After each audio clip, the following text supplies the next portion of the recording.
আপোনালোকে চাই আছে আমাৰ এই চেনেলত নন্দনাথ শইকীয়া মহাবিদ্যালয়ৰ হীৰক জয়ন্তী বৰ্ষৰ সামৰণি অনুষ্ঠানৰ উপলক্ষে আয়োজন কৰা প্ৰদৰ্শনীসমূহ।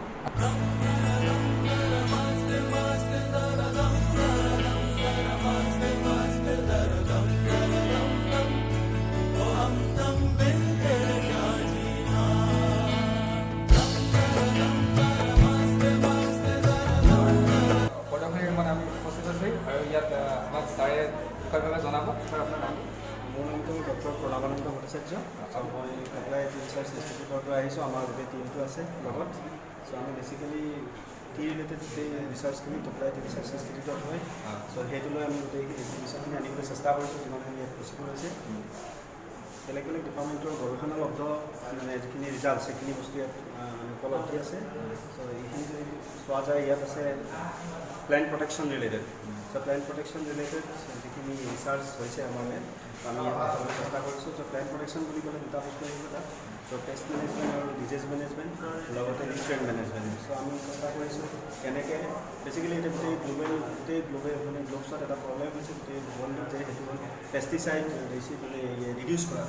বিকজ পেষ্টিচাইডৰ যিটো হাৰ্মফুল এফেক্ট ন, ত' সেই বস্তুটো not only in the all kind of agriculture সেইটো মানে বহুত ডাঙৰ প্ৰব্লেম এটা হৈছে। So' we are trying to reduce the load of chemicals. So with the help of some other approaches, alternative approaches like the use of biologicals, and then besides we have also some cultural practices. So in case of biologicals, I use different botanicals, and then this one microbials is beneficial microbes we have isolated from tea soil. Our hey microbials we have চাহত apply কৰিছোঁ আৰু যেতিয়া সিহঁতৰ disease হয় সেইবোৰ protect কৰাৰ কাৰণে বেলেগ বেলেগ চাহত ডিজিজ আছে, বেমাৰ আছে, আৰু সেই বেমাৰবিলাক প্ৰটেকশ্যন কৰাৰ কাৰণে আমি বেলেগ বেলেগ ধৰণৰ মাইক্ৰ' অৰ্গেনিজম আমি দিছোঁ। কিবা ধৰণৰ কিছুমান আমাৰ বায়'কণ্ট্ৰল এজেণ্টছ আমাৰ গৱেষণাৰ পৰা আমি উপলব্ধি কৰিছোঁ, আৰু এই ধৰণৰ বস্তু আমি এতিয়া টেকন'লজি আমি বনাইছোঁ যে হাউ টু গ্ৰ' ডেম, সিহঁতক আমি কেনেকৈ বৃদ্ধি কৰাব পাৰোঁ আমাৰ লেবৰেটৰী, আমাৰ ডিপাৰ্টমেণ্টৰ পৰা বা আমাৰ ইনষ্টিটিউটৰ পৰা আমি সেইবোৰ ফাৰ্মাৰ লেভেলত নিয়াৰ কাৰণে। তো ইয়াৰ পৰা আমি গোটেই চাহ ৰিলেটেড যিখিনি আমাৰ মানে প্লেণ্টাৰ্ছ বা আমাৰ যিখিনি ক্ষুদ্ৰ চাহ খেতিয়ক, তো চবেই যাতে উপকৃত হয় তাৰ কাৰণে আমি কি কৰিছোঁ, আমাৰ মাছ প্ৰডাকশ্যন ইউনিট এটা আমি গঠন কৰিছোঁ। আৰু ৰিচেণ্টলি আমাৰ ফাণ্ডিং এজেঞ্চিটোৰ পৰা আমি তাক আপস্কেলিঙো কৰিব পাৰিছোঁ। আৰু ৰিচেণ্টলি আমাৰ 600 লিটাৰ পাৰ ডে কেপাচিটি আমি এইটো বনাব পাৰোঁ। আৰু বেচিকেলি আমি গোটেই বস্তুটো কৰিবলৈ চেষ্টা কৰিছোঁ to reduce the load of chemicals. কাৰণ কেমিকেলৰ যিটো ভয়াৱহতা সেইটো এতিয়া আৰু মানে কোনেও আৰু বেছিকৈ মানে কি কোৱাৰ প্ৰয়োজন নাই, কাৰণ চবেই আমি উপলব্ধি কৰিব পাৰোঁ কেমিকেলৰ ভয়াৱহতাৰ কাৰণে হোৱাট ইজ হেপেনিং, আমাৰ গোটেই মাটিডৰা আমাৰ নষ্ট হৈ গৈ আছে দিনে দিনে।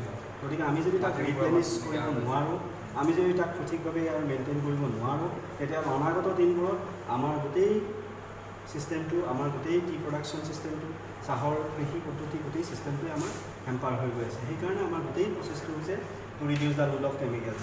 আৰু সেই কেমিকেল নিয়ন্ত্ৰণৰ কাৰণে আমাৰ হৈছে গভৰ্ণমেণ্টৰ ফালৰ পৰা যথেষ্ট ভাল ষ্ট্ৰেটেজি লৈছে। আমি আজিকালি যিকোনো কেমিকেল আমি ইউজ কৰিব নোৱাৰোঁ, আমি এনেকুৱা কিছুমান কেমিকেলহে ইউজ কৰিব পাৰোঁ যিবোৰৰ আমাৰ ধৰি লওক ৰেচিডিউ লিমিটটো ক্ৰছ নহয়। তো তেনেকুৱা ধৰণৰ কিছুমান কেমিকেলৰ আমাৰ লিষ্ট আছে। তাৰ উপৰিও আমি অল্টাৰনেটিভ পদ্ধতিত আমি নিউট্ৰিয়েণ্ট মেনেজমেণ্ট আৰু ডিজিজ মেনেজমেণ্টৰ চেষ্টা কৰিছোঁ with the use of some alternative approaches like the use of biologicals and then cultural practices. So' আমি ইউজ কৰিছোঁ লগতে কিছুমান আমাৰ মাইক্ৰ' অৰ্গেনিজম আছে, মাইক্ৰ' হেজা বুলি কয়। তো তেনেকুৱা ধৰণৰ মাইক্ৰ' হেজা টেকন'লজি আমি ইউজ কৰিছোঁ ছইলৰ পৰা যাতে প্লেণ্টে সঠিক পৰিমাণত ফছফৰাছ ইউটিলাইজ কৰিব পাৰে, নাইট্ৰজেন ইউটিলাইজ কৰিব পাৰে, পটাছিয়াম আপটেক কৰিব পাৰে। চ' এই পদ্ধতিবোৰ আমি ৰাসায়নিক দ্ৰব্য যথেষ্টখিনি কমাবলৈ আমি চেষ্টা কৰিছোঁ। ইয়াৰ লগতে আমাৰ গৱেষণালব্ধ কিছুমান পদ্ধতি আছে, যে ধৰি লওক পেষ্ট মেনেজমেণ্টৰ কাৰণে আমি আজিকালি এতিয়া ৰাসায়নিক দ্ৰব্যৰ ওপৰতে অকল নিৰ্ভৰশীল হৈ থকা নাই।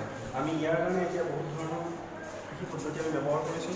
কিছুমান আমাৰ এইবোৰ হ'ল কিছুমান য়েলো ট্ৰেপছ বা এনেকুৱা কিছুমান আমি কালচাৰেল পদ্ধতি আমি অৱলম্বন কৰিছোঁ, য'ত কোনো ধৰণৰ কেমিকেল নিদিয়াকৈ, কোনো ধৰণৰ বিশেষ ৰাসায়নিক দ্ৰব্য ব্যৱহাৰ নকৰাকৈ আমি কিছুমান সেই যিবিলাক হাৰ্মফুল সেইবোৰ পেষ্ট বুলি কওঁ আমি, সেই পেষ্টবিলাকো আমি ইয়াত ল'ব পাৰোঁ। আমি লাইট ট্ৰেপ আমি ইউজ কৰিছোঁ বাগানত, আৰু সেই লাইট ট্ৰেপবিলাক আমি যদি ইউজ কৰা হয় তেতিয়াহ'লে সেই পেষ্টবিলাক তাত উঠ খাই যায়। আমি এটা বিশেষ ধৰণৰ আঠা ব্যৱহাৰ কৰোঁ, একদম মানে ল' কষ্ট টেকন'লজি, আৰু যাতে আমি সেই গোটেই পেষ্টখিনি আমি ইয়াত আনিবলৈ চেষ্টা কৰোঁ। তাৰপিছত তেনেকুৱা ধৰণৰ আমাৰ আৰু য়েলো ট্ৰেপছ, আমি গছবিলাকত আমি কিছুমান পলিথিন আমি লগাওঁ। য়েলো ট্ৰেপছ একো এটা কালচাৰেল পদ্ধতি উইদাউট হেভিং এনি কেমিকেলছ। আমি গোটেই বস্তুটো আমি বাগান চিষ্টেমত ইউজ কৰি আমাৰ ভালো ৰিজাল্ট পাইছোঁ, আৰু ইয়াৰ পৰা কোনো ৰেচিডিউ কোনো প্ৰব্লেম নাই।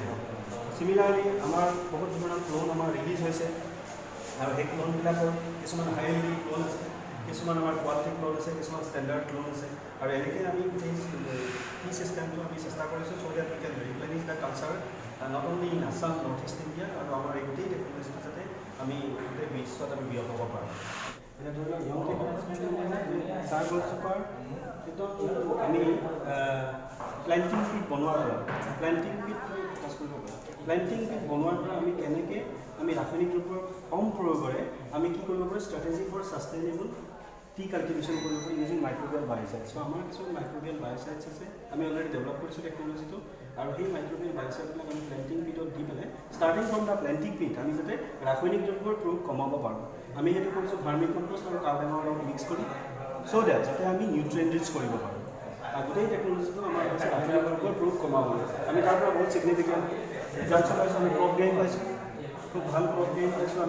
আমি ইউজ কৰিছোঁ তাত এজোভেক্টৰ ক্ৰপ কাম বুলি micro organic nitrogen fixer basically Azospirillum brazilian বুলি নাইট্ৰজেন পিক্সাৰ ইউজ কৰিছোঁ, বেচিলাছ ছাবটিলিছ বুলি আমি মাইক্ৰ অৰ্গেনিক ইউজ কৰিছোঁ, লগতে সিহঁতৰ কনচৰ্চিয়াম আমি ইউজ কৰিছোঁ, আৰু এইবিলাক ইউজ কৰি আমি খুব ধুনীয়া এটা ব্ৰাঞ্চেছ আমি ইনক্ৰিজ পাইছোঁ, আৰু এই গোটেই বস্তুখিনি এটা খুব মই ভাবোঁ টি ইণ্ডাষ্ট্ৰীৰ এটা ভাল ৰিজাল্টছ প্ৰভাইড কৰিব। আমি in order to reduce the use of chemicals, আৰু আমি যাতে বায়'লজিকেল ইউজ কৰোঁ। আৰু এই কেঁচু সাৰটো আমি বনাওঁ, আমি নিজৰ আমাৰ টেংক আছে, আমাৰ নিজৰ তাৰ কাৰণে প্ৰডাকশ্যন ইউনিট আছে, আৰু সেই কেঁচু সাৰটোৰ কাৰণে আমাৰ কিছুমান ইফিচিয়েণ্ট ষ্ট্ৰেইন আছে, এনেকুৱা কিছুমান ইফিচিয়েণ্ট ষ্ট্ৰেইন আছে, কিছুমান আমাৰ আৰ্থম আছে আমাৰ। চ' ধৰি লওক আপোনাৰ ইচিনিয়া ফেটিডা বুলি আমাৰ আৰ্থম ষ্ট্ৰেইন আছে, আৰু আমি ৱেষ্টেজবিলাক দি পেলাই বা আমি তেনেকুৱা ধৰণৰ অৰ্গেনিক মেটাৰ দি পেলাই এইটো বস্তুত আমি কেঁচু সাৰ দি পেলাই আমি তাক কনভাৰ্ট কৰোঁ, আৰু গোটেই টেকন'লজিটো উইদিন 3 মান্থছৰ ভিতৰত এই কেঁচু সাৰটো আমি এপ্লাই কৰিব পাৰোঁ। ইয়াত চাহ গছৰ বিভিন্ন ধৰণৰ বেমাৰৰ আমাৰ কিছুমান নমুনা আমি আনিছোঁ। তো চাহ গছৰ বেছিকেলি বেলেগ বেলেগ ধৰণৰ বেমাৰ হয়, তো গোটেই বেমাৰবিলাকক আমি যদি ভাগ কৰোঁ বেছিকেলি সিহঁতৰ প্ৰাইমেৰী আৰু ছেকেণ্ডেৰী মানে মুখ্য আৰু গৌণ দুটা ভাগত আমি ভাগ কৰিব পাৰোঁ। গোটেই চাহ গছজোপা আচলতে বেমাৰৰ পৰা এফেক্ট হয় বা এফেক্টেড হয়। ধৰি লওক তাৰ যিটো aerial parts of the main plant, যিখিনি আমাৰ লিভছ বা তাৰ মেইন ট্ৰাংক আৰু তাৰ আণ্ডাৰগ্ৰাউণ্ড পৰ্চন, গোটেইখিনি আচলতে বিভিন্ন ধৰণৰ বেমাৰৰ পৰা এফেক্ট হয়। তো সেই বেমাৰৰ কিছুমান নমুনা আমি ইয়াত দেখাবলৈ চেষ্টা কৰিছোঁ, তাৰ উইথ তাৰ সিহঁতৰ যিবিলাক চিমটমছ লক্ষণ সেইবিলাক আছে। আৰু এতিয়া কথাটো হ'ল কেনেকুৱা যে আগতে এইবিলাক গোটেই বস্তুটো ফিউ ডিকেটছ বহুত ডিকেটছ আগতে গোটেই বস্তুটো একমাত্ৰ পদ্ধতি আছিলে ৰাসায়নিক দ্ৰব্য প্ৰয়োগ, কিন্তু আমি আজি চেষ্টা কৰিছোঁ যে ৰাসায়নিক দ্ৰব্য প্ৰয়োগ কমাই আমি কেনেকৈ অল্টাৰনেটিভ ডিজিজ মেনেজমেণ্ট এপ্ৰ'চেৰে এনেকুৱা বিভিন্ন ধৰণৰ বেমাৰৰ এগেইনষ্টত আমি কাম কৰিব পাৰোঁ। তাৰ কাৰণে আমি আজি বিভিন্ন ধৰণৰ আমি জৈৱ নিয়ন্ত্ৰক মানে আমি কিছুমান অনুজীৱ যিটো আমি উপকাৰী অনুজীৱ বুলি কওঁ, সেই জৈৱ নিয়ন্ত্ৰক কিছুমান উপকাৰী অনুজীৱ আমি ব্যৱহাৰ কৰিছোঁ। তাৰ ভিতৰত এটা হ'ল ট্ৰাইকোডাৰ্মা হাৰ্জিয়ানা, ট্ৰাইকোডাৰ্মা ভিৰিডি, এনেকুৱা ধৰণৰ ষ্ট্ৰেইন আমি ডেভেলপ কৰিছোঁ। লগতে বেচিলাছ ছাবটিলিছ বুলি আছে। তো এই ধৰণৰ কিছুমান জৈৱ নিয়ন্ত্ৰক ব্যৱহাৰ কৰি আমি এই চাহ গছৰ যিবিলাক বেমাৰ, তাত পাতত হোৱা বেমাৰ, তাৰ ষ্টেম ট্ৰাংকত হোৱা বেমাৰ, আৰু লগতে তাৰ ৰোটত হোৱা যিবিলাক বেমাৰ, সেই বেমাৰৰ কিন্তু এই জৈৱ নিয়ন্ত্ৰক দ্ৰব্যবিলাকে খুব ধুনীয়া কাম কৰিছে, আৰু লগতে ৰাসায়নিক দ্ৰব্যৰ প্ৰয়োগটো আমি তাৰ পৰা সীমিত কৰিবলৈ সক্ষম হৈছোঁ। এটা হৰ্চ হেয়াৰ ব্লাইট, তো হৰ্চ হেয়াৰ ব্লাইটটো কি হয়, এইটো বেছিকেলি ছেকেণ্ডেৰী ডিজিজ। তো এইটো ছেকেণ্ডেৰী ডিজিজ মেৰামিস্কাছ ইকুইক্ৰিন্স বুলি কয় তাৰ পেথোজেনটো। তো এইটো এটা ছেকেণ্ডেৰী ডিজিজ হ'লে ইয়াৰ পাতজোপা বা গছজোপাৰ কি হয় প্ৰডাক্টিভিটিটো লছ হৈ যায়। তো এনেকুৱা ধৰণৰ বেমাৰ এগেইনষ্ট চিমিলাৰলি এটা আছে আমাৰ ৰেড ৰাছ বুলি কয়। তো ইয়াত কিছুমান অৰেঞ্জ কালাৰৰ ফৰ্টিফিকেশ্যন ডেভেলপ হয়, আৰু এইটো বেছিকেলি লিভ ডিজিজ। তো এই ডিজিজৰ এটা চিফালিউৰাছ পেৰাচাইটিকাছ এণ্ড চিফালিউৰাছ মাইকইডি বুলি এটা পেথোজেন আছে। তো চিফালিউৰাছ পেৰাচাইটিকাছ যিটো মানে পেথোজেন, সেইটো হ'ল আপোনাৰ ষ্টেমত ৰেড ৰাষ্ট কৰে, আৰু মাইকইডি যিটো আছে চিফালিউৰাছ মাইকইডি সি নেকত কৰে। আৰু এই গোটেই বস্তুটোৰ প্ৰটেকশ্যন ৰিচাৰ্জটো হ'ল ধৰি লওক আমি উই কেন ইউজ ডিফাৰেণ্ট বায়'কম্প'নেণ্ট আমি কৰিব পাৰোঁ। আমি ইউজ কৰিব পাৰোঁ Bacillus subtilis for their control. Similarly আমাৰ আছে ধৰি লওক চাৰ্কল ষ্টাম্পত বুলি এটা ৰোগ ডিজিজ আছে। চাৰ্কল ষ্টাম্পত বুলি ডিজিজ আছে। অষ্টেমিনা জোনাটৰ বুলি এটা মাইক্ৰ অৰ্গেনিজম আছে, এইটো পেথোজেন হয় বেছিকেলি, আৰু সেইটোৱে যেতিয়া এটাক কৰে গছজোপাৰ ৰুট ছিষ্টেমটো নষ্ট হৈ যায়, আৰু আল্টিমেটলি ৰুট ছিষ্টেমটো যদি নষ্ট হৈ যায় ই প্ৰপাৰলি নিউট্ৰিয়েণ্ট গছডালক প্ৰপাৰলি প্ৰভাইড কৰিব নোৱাৰে। গতিকে তেনেকুৱা অৱস্থাত আমাৰ প্ৰটেকশ্যন মেজাৰটো হ'ল আমি আপৰোট কৰিব লাগিব, আৰু নেক্সট কৰিব লাগিব আমি এই গোটেই চইলখিনি আমি ট্ৰিট কৰিব লাগিব। আমাৰ বায়' ফাৰ্টিলাইজাৰ আমি ডেভেলপ কৰিছোঁ, আমাৰ বায়' পেষ্টিচাইড আছে ট্ৰাইকোডাৰ্মা।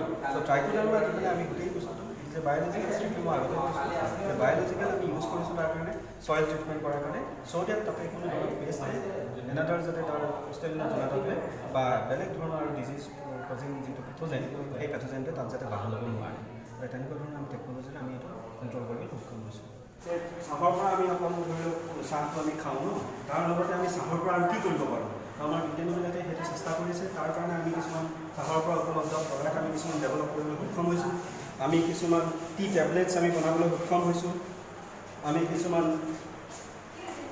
গ্ৰীণ টি বা বেলেগ বেলেগ ধৰণে আমি অৰ্থডক্স টি হোৱাইট টিৰ পৰা আমি কিছুমান চিপছ বনাবলৈ সক্ষম হৈছোঁ আৰু লগতে আমি কেফিনেটেড ৱাটাৰ আমি বনাবলৈ আমি সক্ষম হৈছোঁ আৰু জেনেৰেল মিনাৰেল ৱাটাৰ আৰু কেফিনেটেড ৱাটাৰৰ মাজত পাৰ্থক্যটো এইটোৱে হ'ব যে এইটো ৰিচ ইন এণ্টি অক্সিডেণ্টছ তো আমাৰ কাৰণে এইটো এণ্টি অক্সিডেণ্ট ৰিচ আমি কেফিনেটেড ৱাটাৰ আমি বনাবলৈ সক্ষম হৈছোঁ দাদা চাহ খাব লাগে কাৰণ চাহত আমি বিভিন্ন ধৰণৰ ৰিচ ইন এণ্টি অক্সিডেণ্টছ আৰু সেই এণ্টি অক্সিডেণ্টছবিলাক বেছিকৈ কি হয় আমাৰ বডীত আমাৰ যিবিলাক মেটাবলিক এক্টিভিটিছ হৈ থাকে বিপাক প্ৰক্ৰিয়া আৰু সেই বিপাক প্ৰক্ৰিয়াবিলাকৰ ফলত আমাৰ বডীত বিভিন্ন ধৰণৰ কেতিয়াবা টক্সিক কেমিকেলছবিলাক যিটো আমি ৰিয়েক্টিভ অক্সিজেন স্পেচিছ বুলি কওঁ আৰু আছে তো সেই বস্তুবিলাক আমাৰ কি হয় ফৰ্মেশ্যন হয় বা ফ্ৰী ৰেডিকেল এনেকুৱা ধৰণৰ গতিকে সেই ফ্ৰী ৰেডিকেলৰ যিটো পাথৱে সেইটো আমাৰ আমি যদি চাহ খাওঁ আমি যদি নিয়মিত ধৰণে আমি চাহ খাওঁ তাৰ পৰা যদি আমি নিয়মিত ধৰণে আমি কেফেইন কণ্টেইনটো আমি পাব পাৰোঁ বা চাহৰ এণ্টি অক্সিডেণ্টছৰ ভেলুখিনি যদি আমি পাব পাৰোঁ চাহটো আমি সেৱন কৰি তাৰ পৰা আমি বিভিন্ন ধৰণৰ ফ্ৰী ৰেডিকেলৰ যিটো ব্লকেজ পাথৱেটো ব্লকেজ কৰি আমাৰ দেহটোক আমি বহুত ধৰণৰ ক্ষেত্ৰত